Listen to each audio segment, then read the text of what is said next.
L'extension du pass sanitaire, il est appliqué dès aujourd'hui dans les cafés, les restaurants, y compris en terrasse, et avec prévu dans la loi les sanctions applicables aux clients en cas de non-respect des règles qui peuvent être très lourdes. Votre invité pour en parler, Benjamin, c'est Camille Frédéric Pradel, avocat spécialisé dans le droit de la santé au travail. Bonjour Maître Pradel. Bonjour. Bonjour, un grand merci d'avoir accepté de répondre à nos questions ce matin sur Sud Radio. On va parler bien sûr notamment pour commencer de ces sanctions lourdes pour les clients qui frauderaient sur ce pass sanitaire. On va les donner une amende de 750 € forfaitisée à 135 € pour ceux qui ne présenteraient un pass sanitaire acquis frauduleusement, 1500 € au cas de récidive dans les 2 semaines et 3750 € pour une troisième récidive dans le mois avec potentiellement 6 mois de prison ferme. C'est pas un peu lourd comme sanction ça, Camille Frédéric Pradel? En réalité, c'est déjà la situation peut relever de l'escroquerie et du faux en écriture. Donc, en réalité, c'est plutôt modéré. Ce qu'il faut simplement dire à vos auditeurs, de faire des faux, c'est pas possible. C'est-à-dire, c'est pas possible, on le voit après, on le voit notamment sur les réseaux sociaux, où on a des personnes qui proposent effectivement des passes sanitaires qui fonctionnent.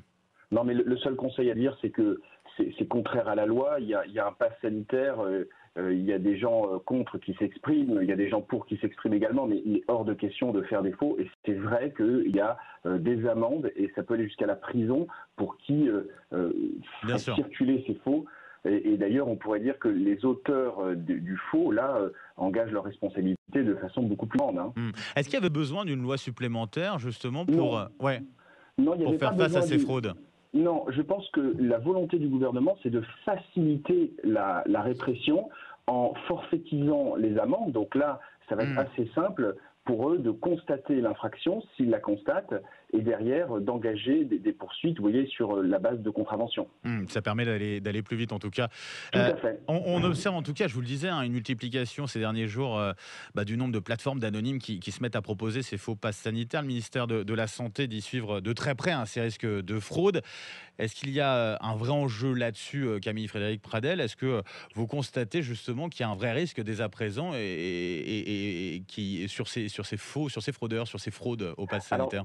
Moi, je ne pense pas. Je pense que malheureusement, le risque, il est plutôt pour les commerçants, c'est-à-dire que c'est eux qui doivent organiser en pratique la mise en œuvre sanitaire pour, vous voyez, tous les acteurs de l'économie qui subissent le coût de tout ça. Et ça, il faut le dire, il y a un coût énorme pour l'économie, au-delà même de la rétractation de l'activité économique, ce que vous évoquiez. C'est-à-dire qu'il y a des gens qui vont renoncer à aller au bar, au restaurant, mais tout repose sur, pour l'instant, donc les acteurs économiques, et demain, les mêmes acteurs en tant qu'employeurs, c'est-à-dire le 30 août, ils vont devoir organiser tout cela, ça va coûter très cher. Ouais, on va y revenir là-dessus, bien sûr, parce que c'est un enjeu très important. Juste sur l'application, les applications de contrôle, de présentation de ce pass sanitaire, notamment c'est tous anti-Covid Vérif pour les professionnels qui vont pouvoir vérifier ce pass sanitaire. Est-ce qu'on sait déjà, parce qu'on en parlait avec Yves Benoît, directeur de la brasserie du Florida à Toulouse, un peu après 7 heures,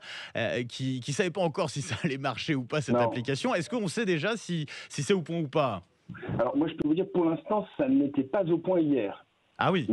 Mais ça va sans doute l'être prochainement. C'est-à-dire, c'était pas au point? Moi, j'ai constaté que ça ne fonctionnait pas, c'est-à-dire que le scan ne marchait pas, mais c'est ce que j'ai vu de mes yeux vus. Après, ça va certainement. Il faut d'ailleurs qu'en urgence, ça s'améliore. Et là, il y a un message à faire passer au ministère de la Santé, c'est qu'il faut qu'ils mettent en place des applications qui fonctionnent de manière tout à fait fluide.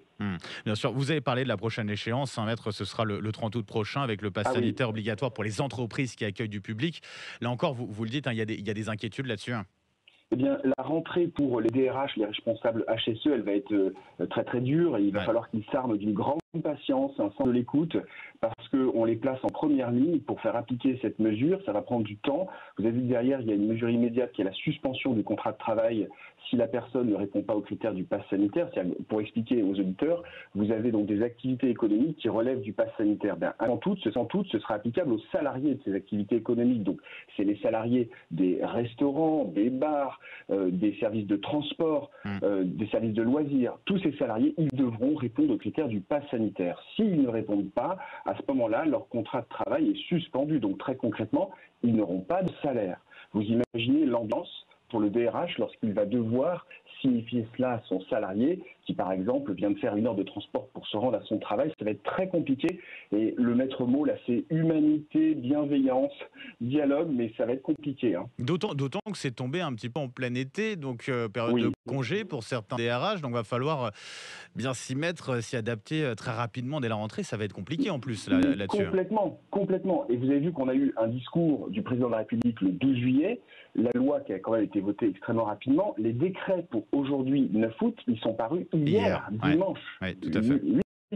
Donc oui, le temps est extrêmement contracté et c'est vrai que la mise en œuvre de cela, vous avez vu que aussi lorsque le salarié donc ne va pas répondre aux critères du pass sanitaire ou de l'obligation vaccinale, d'ailleurs il y a un entretien qui doit être organisé. Donc dès l'instant où l'employeur a un certain nombre de salariés, ça va être un sport, c'est-à-dire qu'il va falloir gérer le timing des entretiens, sachant que ça doit être organisé dans les 3 jours et là on a vraiment une difficulté pour mettre en œuvre concrètement tout ça. Camille Frédéric Pradel, un grand merci d'avoir répondu à nos questions ce matin sur Sud Radio. Merci en tout cas pour votre éclairage. Il était important. Je rappelle, vous êtes avocat spécialisé dans le droit de la santé au travail. Très bonne journée à vous. Merci beaucoup.